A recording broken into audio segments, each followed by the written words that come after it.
Junkyard Batman, Chapter 4. They let me leave.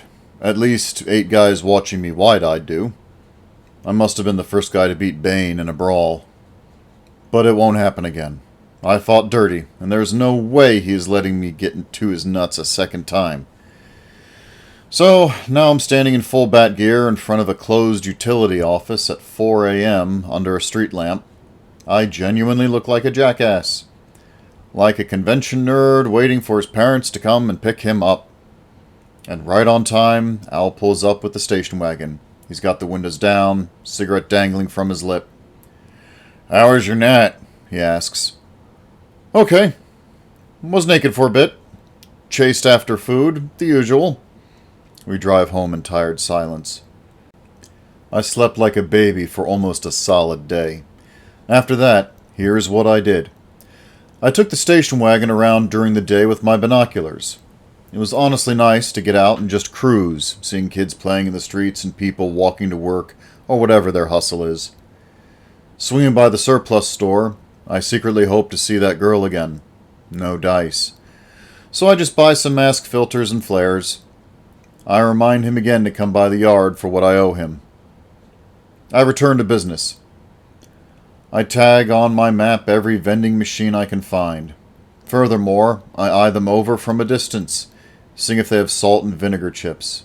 And sure enough, 7 machines throughout the city do.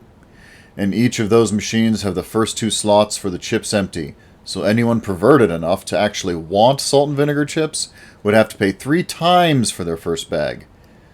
I don't dare put change in to try and buy any. Odds are the machines won't process my request anyway, if they have already been hacked. And I'm hoping Bane didn't tell anyone how I came to meet him. Just that Batman is out there. I want to set up cameras on each vending machine, but I can't. I just don't have the money for that many cameras on a closed network. So I rig a single camera, battery-powered with an external hard drive of memory, and the zoom lens. I hide it pretty well, across the street, and I hit record. I figure I'll wait a week or so to come back for it. And that week is spent practicing with my launcher and working out. I'm riding high after beating Bane, but I'm also terrified about the next time I have to square off against him. Al spots me on the weights, and after muscle failure, we move to the launcher. The net is working well, launching over a wide enough area to snag a few me-sized men, so we tackle the voltage. Youch! It takes only an hour for my burn marks to show. I've got a checkered pattern on my forearms, and I am all done with being electrocuted. I'm going to vomit if I take another jolt. We zapped me 3 times, twice under the net. Not even Bane could handle this. Al still insists on cranking the power just a fraction more. "You want them knocked out," he says. "But no catching old folk or people with weak hearts, got it?" As we're gnawing on ribs that night, I'm gazing at Al's oil drum smoker and wondering if we could repurpose a shipping crate into something similar. Not a smoker. Sorry, that was confusing and I'm hungry. But I'm thinking of my welding tools and a caterpillar digger that partially works, and then I have an idea. "Yep," I say, jumping from my lawn chair. Uncle Lou nearly spills his hot sauce. We drag the digger out here, right here, dig a long ditch for one of those long shipping containers we have, and place it in the ground. Then I cut a hole in the top. We'll have a trapdoor to keep my launcher, flares, armor, and all that inside. Al keeps chewing, barely looking at me. "And what about the Batmobile?" Uncle Lou asks. "Gordon already has you pegged, and if he wants, he can arrest you on that alone and put you away." I start drawing a basic schematic with my boot tip in the dirt. We'll roll that old school bus on top of the container to cover it, cut a hole in the bottom of the bus, and I can jump right on down in. The truck is, 7.5 feet long? Across? That will fit in the container. I'll just drive it out from an open end of the container, up a ramp. A ramp? I nod. Sure. We can rig garage door openers together and disguise the door with junk. It will all look like a giant pile of junk. But you'll still be driving through the main entrance. We've got a lot of gravel in those bins still, right? I'll make a gravel side road to cover my tracks, and we can do something with a side gate in the trees on the south side of the yard. Al and Uncle Lou connected glances. Uncle Lou frowns. That's a lot of work. Secret layers often are, I counter. I don't want anyone getting in the way of making Gotham better. Not Bane, not Gordon, not the police, no one. This took weeks. I took to working and welding. Al dug the trench for the shipping container, but moving it was a greater problem. We had to borrow a truck for that by cashing in a few future favors. I let Uncle Lou handle the wiring. Running electricity to it was dicey, and I didn't want to burn anything out. So I sat back while we watched endless YouTube tutorials and snipped at wires. Al triple-checked everything, but we eventually got someone professional to come out and install a secondary breaker box. Tipped him with beer to not ask too many questions. The garage door openers were a bit more challenging. I didn't have money for new ones, and the three I got working were all of different horsepower and torque. So I improvised a chain system where the three could work in tandem without one overpowering the other two. It was a temporary solution, and I'm sure I'll burn out a motor within a year or so, but for now, it'll do. The project itself was a wonderful way for me to kill time while wasting for fruitful footage from my secret camera. By the third time I checked it, I was getting frustrated, but the Batcave project was keeping my mind occupied. And it may sound odd, but a part of me wants to please Sheriff Gordon. He let me off the hook, aimed me in a direction. I don't want to let him down any. I really have to find this thing. A month rolled by. The Batcave is awesome, and I can stay down there indefinitely now that we welded in a snorkel and ventilation fan. I spend the hours tinkering with my batsuit and practicing with the ballistic shield while watching the news on an old flat screen. More police brutality protests in Gotham. People are furious. Yet another black kid shot. I don't know how I can help with that. Vicky Vale's interviewing the same councilman again, pointing the microphone toward his goatee. She asks, Dr. Raz, what can you tell us about the reform proposition you are constructing? He nods solemnly. Well, Miss Vale, I find that our current mayor just isn't up to the task of wrangling the populace of Gotham, or addressing their understandable needs. People require safety and security, especially from the police, and our people do not feel safe. We need to pursue assurances of reform and transparency on the street level. I kind of like this guy, but I wonder how far his intentions actually go. But Dr. Raz, how much tangible difference can we expect in regards to this quantified and recorded police brutality? And when can we expect a difference? She read my mind. I understand the need, and hear the want, he responds smoothly. I can only move as fast as our current mayor will permit me. The speed with which we address this epidemic of police violence coupled with rioting and protesting citizens is entirely on him. But I will do my best to move him forward. Huh. He presents his case as impossible, but gives himself points for trying before he's even tried. And man, did he throw the mayor under the bus. The screen cuts away, yielding to Vicky Vale's voiceover. But some of these protesters turned rioters have escalated things well beyond safe boundaries. A bunch of hooded jackasses are breaking windows and burning a squad car. Their faces are covered in some thin black material, and a giant green question mark is dyed on the front. One runs toward the camera crew, waving a crowbar. It's all connected, man, he screeches. Police violence, oppression, and pedophiles. We gotta solve the riddle. Time for another cookout. I set up some bricks outside the trailer and make a fire pit. Wrapping cobs of corn and sweet potatoes in tinfoil, I toss them in. Skewering some cubed beef and chicken with mushrooms, onions, and peppers, I get a proper dinner going for the three of us. I even roll the cooler out with their favorite beer. Al and Uncle Lou have suffered my obsessiveness a lot lately. I should be helping more in the office, or organizing the junk and listing it online. But instead I've been Batman, and intermittently gotten my ass kicked. I wanted to thank them both. As soon as Al sees the smoke from the fire across the yard, I see him walk back to his trailer and fetch his banjo.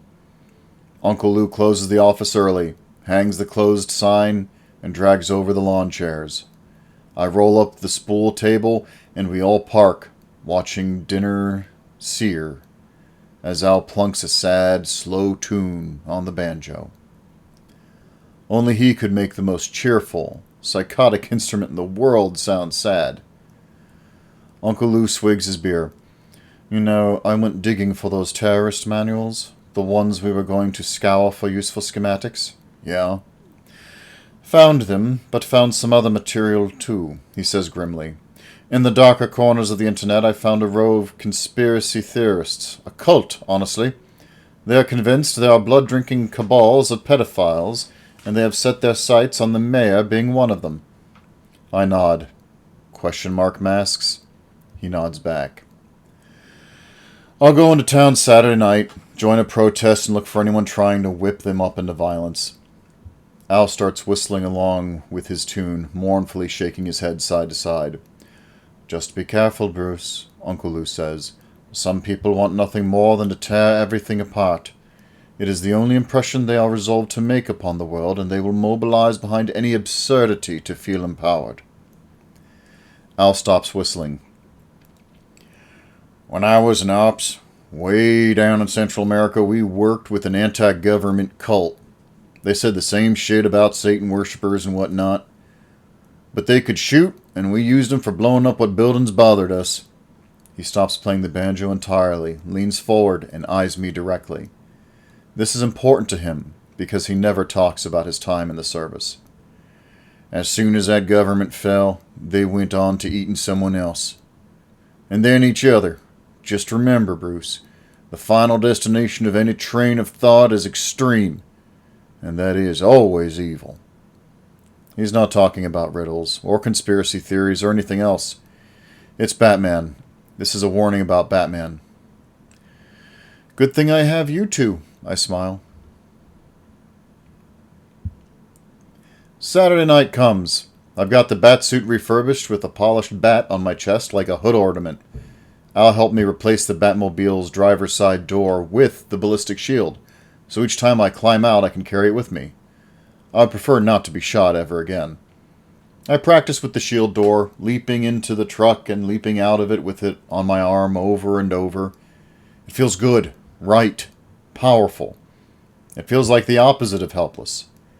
This time I'm also going with the cape, a canvas tarp soaked in fire retardant, since fire might be a problem. I roll out of the new secret exit of the Wayne Junkyard and rumble the Batmobile into the industrial part of Gotham's south side. Most of the protests start downtown and worm their way out from there, but recently a fast food place and a bookstore were torched near the projects. Even if I can't get intel on any of these riddling guys, I might still save a small family business. Or chase off a couple cops trying to choke someone to death.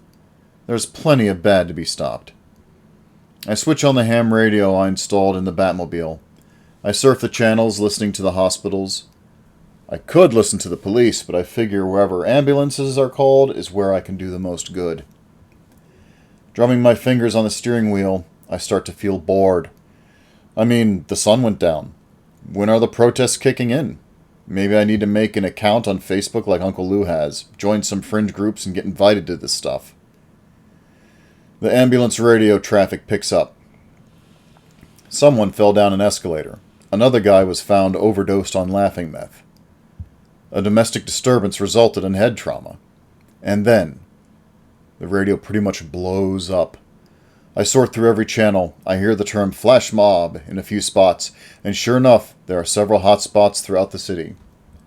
Hooded rioters, question marks, pipe bombs, and gas masks are all on the menu. The downtown stretch, the nice one, is untouched. But the egg crate housing in the poor part of town is in danger, as well as the hospital and the uptown wealthy hometown district. The hospital will have its own staff. The wealthy will have their own security, but the egg crates have the most vulnerable people. I floor it. And it feels good. The Batmobile has an old modified W12 Bentley engine in it, and every theoretical horsey under the hood huffs and charges as I barrel down the streets. Anyone without earbuds can hear me coming a mile off, and those with earbuds can still feel me through their feet. I pass tiny parades of white men dressed up as military operators, They are playing Call of Duty, screeching patriots, desperate to be relevant. I see cops smiling at them, shaking hands, and even a cop throws up a white power gesture to them. He receives whoops of approval. I'm glad my welding visor's down, but luckily none of them pay much attention to the tow truck. Maybe in the dark they mistake me for just another police bearcat rolling by. People start crowding the streets more as I leave the cops and eager militia behind. I can't go much faster than an idle now, since the throng of people are muling about in the street. Several American flags are burning, and a couple of traffic cones are turned into improvised torches, but most people are just excitedly gesturing and yelling. Then I see her, the girl with the cat ears. She has her head down, slinking through the crowd. A store window near her gets a trash can, shattering it. Without missing a beat, she steps inside. I rev the engine, startling everyone nearby. They aren't brave enough yet to get in my way, so they clear out for me to maneuver my truck into a three-point turn. I block the street long ways, pull the kill plug under the dash so the truck can't be driven despite the engine running, and step out. I leave the ballistic door. I'll only be a minute. Hey! I yell after her, stomping over shattered glass. Several looters swarm by me to get inside like it's Black Friday at Walmart. Cat girl! I see her outline turn toward me, her cat-eared hood outlined by the fire in the street. She lets me approach. Already she's got her arms full of factory-packaged cell phones and other products. I'm a woman, she corrects.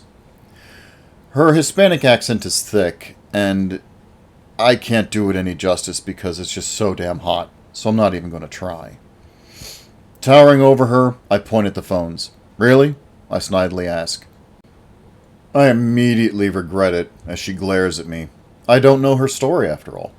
And someone was going to nab them. Damn it, Batman does not fight the poor and destitute. Storming around me, she enters the street to leave. Hey, Hold on.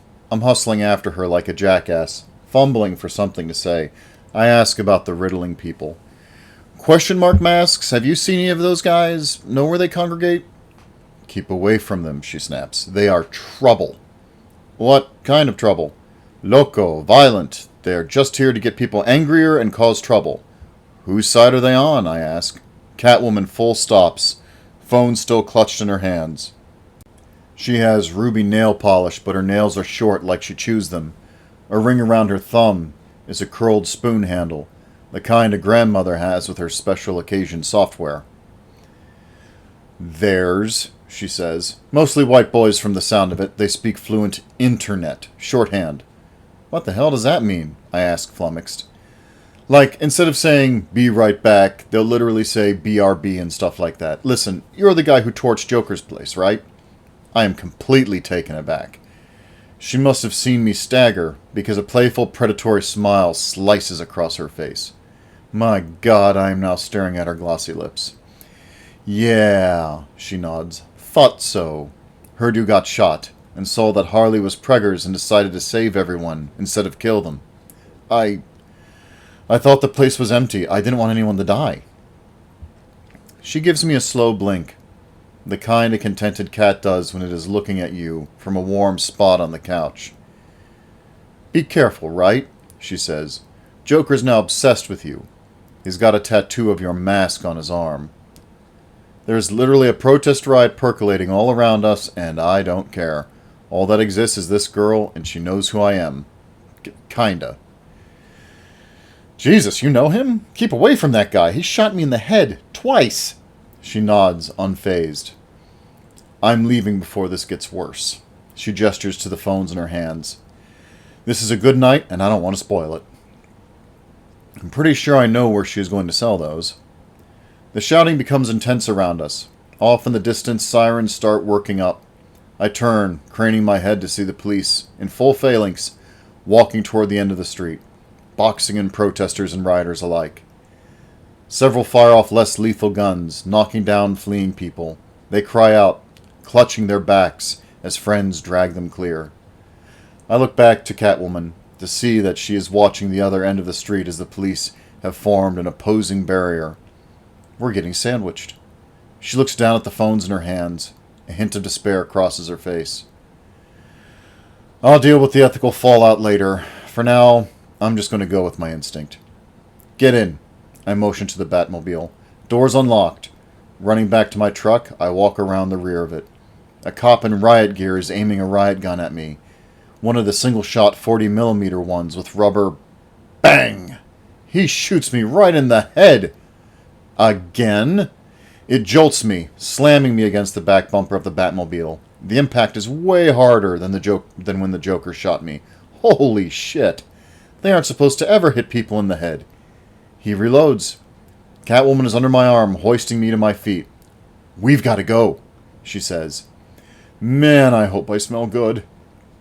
The cop raises to fire off another round. I roll in front of her, covering her as he shoots. The round smacks into my back, but the armor takes it. I shove her toward the cab. "Get in!" Several more cops unload at us. People are screaming in the streets, running desperately for cover. Gas canisters dink to the ground in the street, squirting their green poison everywhere. Opening the ballistic door first, Catwoman gets in. I notice that she dropped all of her phones to help me to my feet when I got hit. I'm furious. Furious. Maybe I'm thinking with the wrong parts of me, and yeah, I was about to help her haul off with stolen goods that someone else was certainly going to steal, if not her, but I'm pretty sure she needed them. I spin around. The nearest cop is reloading his launcher. He's less than 30 feet away. I charge him, full bore, all my weight forward. He is so focused on reloading his round, he doesn't even expect me. Fucker is so used to beating on ramen-fed college kids and the homeless. Plowing into him, my arms crossed, I check him into the air like I'm an angry hockey player in the last game of his career. He manages to hang on to his launcher as he sails into the asphalt. He fires it one more time into me, and it just bounces right off the bat on my chest. I snatch the gun from his hands and pummel him with it. "Mine!" I roar, but I doubt he hears me over the din. The other cops nearby don't even charge in. They close ranks like cowards. Here they thought themselves apex predators, but I'm towering over them, clad in better armor, and I'm well beyond pissed. Catwoman yells somewhere from behind me. "Batshit, let's go!" I let the cop roll over and scramble away. I kick him right in the ass as he does so. Satisfied with the final yelp I got out of him, I carry the gun back to the truck. It's mine now. I have a rubber launcher. Climbing in, I close the ballistic door behind me. Then the bullets hit. The real bullets. Catwoman cries out, curling herself down. I'm pretty sure the Batmobile can take anything under a 308, but I'm not going to chance things. Plugging the kill switch back in, I roll forward. Tugging at the wheel, I turn hard but still jump the sidewalk. The Batmobile pulls several street signs up from the concrete like weeds, and I rumble and rev the engine as I barrel at the cops, flashing my lights. Knowing their clear plastic riot shields would do nothing, the cops scatter in all directions, letting me through. Beyond them are several SUVs just sitting in the street. Several SWAT are there, rifles leveled, and they dump their magazines into the front of the Batmobile. The truck eats their lead like it is nothing, and I even swerve for one of the SUVs. I'm going to leave my mark. The SWAT run from behind it, seeing me coming. I gun it at the last second and send the SUV tumbling like a hollow piece of Tupperware. It twirls behind me, upside down, in the street, as it sprinkles glass and sparks all over the place. "Whoa!" Catwoman cheers while frantically clicking her seatbelt on. Engine roaring, I get us the hell out of there. Twisting and bending down several streets, I avoid any major intersections, so cameras don't catch her. After about 10 minutes, I get us into some side roads that lead to the rail yard south of Gotham. "Where to?" I ask. Man, it feels so good having her in my car. I'm on top of the world. "Anywhere's fine. I'll find my way," she says. I hesitate. "I'm sorry about your haul. Want the launcher instead?" I offer. "Nah, nowhere to unload it," she says. "Besides, I don't deal in guns." There are literal butterflies in my gut. Yeah, that's apparently a real thing. I slow to a stop and turn off the lights. "Thank you," I say. "But really, could you give me a lead on those Riddling guys, or even Joker? It would save me a huge amount of trouble." She gives me a critical gaze. "What are you trying to accomplish? Why look for trouble?" "I'm here to make Gotham better." She nods, pondering my sincerity. "Joker is in a wheelchair, from what I heard." Harley's trying to keep him put until the baby comes. She's desperate to have family with that creep for some reason, so maybe she'll keep him bottled up, at least for a bit. But the Riddler is the guy you are asking about. He runs a forum online, riddles.net, which looks like a harmless website for elementary school teachers. But when you sign up and fill in a code for the forums, you get into a secret section.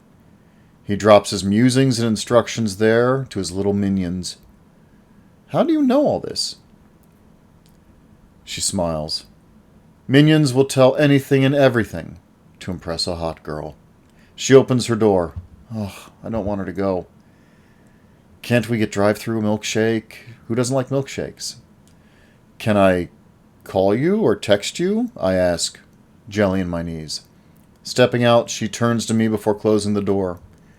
There's a mild interest in her eyes, and she leans her weight onto one leg, showing off her glorious hip. No.